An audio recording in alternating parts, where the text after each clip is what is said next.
ఓ స్వామి హనుమా అని అన్నారనుకోండి, ఎదురుగుండా పటం కూడా అక్కర్లేదు.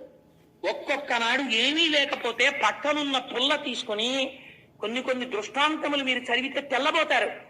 మహా కష్టంలో ఉన్న వాళ్ళు, భయానికి లోనైపోయిన వాళ్ళు ఏం చెయ్యాలో తెలియకపోతే చీపురు పుల్ల తీసి ఇసుకలో హనుమ అని రాసి హనుమ హనుమ హనుమ హనుమ హనుమ అంటే, లేకపోతే శ్రీ ఆంజనేయం ప్రసన్నాంజనేయం, శ్రీ ఆంజనేయం ప్రసన్నాంజనేయం, శ్రీ ఆంజనేయం ప్రసన్నాంజనేయం అని కూర్చుంటే అలా అనడంలో తెలియకుండా మీరు, అందుకే ఆంజనేయ నామానికి ఉన్న గొప్పతనం అదే.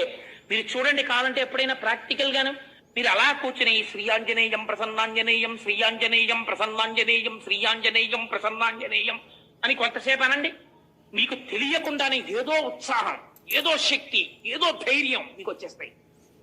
అందుకే ఇప్పటికీ పెద్దలంటారు, మీ కష్టమునకు మీకు సమాధానం తెలియకపోతే కడిగిన పుల్ల ముక్కొకటి తెచ్చి సుందరకాండకి నమస్కారం చేసి సుందరకాండలోకి కళ్ళు మూసుకుని పుల్ల ముక్క గుచ్చి మీరు సుందరకాండ తెరిచి చూస్తే మీకు ఆ నమ్మకం ఉంటే మీ కష్టానికి సమాధానం ఆ పేజీలో ఉంటుందంటారు. ఎందరో అలా పరిష్కారాలు పొందిన వాళ్ళ వృత్తాంతాలు నాకు తెలుసు. ఎప్పుడు ఫలిస్తుంది? సుందరకాండ ఔషధంగా పనిచేసేస్తుందంటే ఇంట్లో ఉంటే. ప్రతి వారం వచ్చే పత్రికలు ఇన్ని తెచ్చి కట్టి బైండ్ చేయించి ఇంట్లో పెడితే నిన్ను రక్షించావు. సుందరకాండ నిన్ను రక్షిస్తుంది. ఇంట్లో 50 రూపాయలు పెట్టి సుందరకాండ కొంత ఇచ్చి ఇంట్లో పెట్టుకోలేవు, పెట్టుకోగలవు. నీకు శక్తి ఉంది, కానీ నీకు పూనిక లేదు, నువ్వు కొనవు. నీకు అక్కర్లేదు రామాయణం, నీకు అక్కర్లేదు సుందరకాండ, నీకు అక్కర్లేదు హనుమమూర్తి. 1000 రూపాయలు పెట్టి పనికి మాలినటువంటి క్యాన్వాస్ మీద ఇంకు చిమ్మిన చిత్రాలు తెచ్చి ఇంట్లో పెట్టుకుంటావు.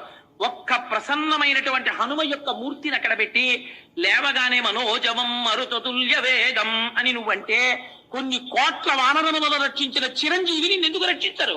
రక్షించి తీరుతారు. ఇక పూనిక లేదు, నువ్వు పొందవు రక్షణ. ఇది ఆయన వేగము నీ రక్షణ మనకు హేతువు.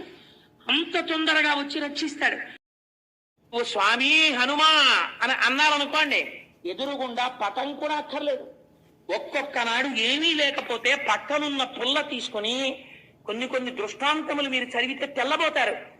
మహా కష్టంలో ఉన్న వాళ్ళు, భయానికి లోనైపోయిన వాళ్ళు ఏం చెయ్యాలో తెలియకపోతే చీపురు పుల్ల తీసి ఇసుకలో హనుమ అని రాసి హనుమ హనుమ హనుమ హనుమ హనుమ అంటే, లేకపోతే శ్రీ ఆంజనేయం ప్రసన్నాంజనేయం, శ్రీ ఆంజనేయం ప్రసన్నాంజనేయం, శ్రీ ఆంజనేయం ప్రసన్నాంజనేయం అని కూర్చుంటే అలా అనడంలో తెలియకుండా మీరు, అందుకే ఆంజనేయ నామానికి ఉన్న గొప్పతనం అదే. మీరు చూడండి, కావాలంటే ఎప్పుడైనా ప్రాక్టికల్ గాను మీరు అలా కూర్చుని శ్రీ ఆంజనేయం ప్రసన్నాంజనేయం, శ్రీ ఆంజనేయం ప్రసన్నాంజనేయం, శ్రీ ఆంజనేయం ప్రసన్నాంజనేయం అని కొంతసేపు అనండి. మీకు తెలియకుండానే ఏదో ఉత్సాహం, ఏదో శక్తి,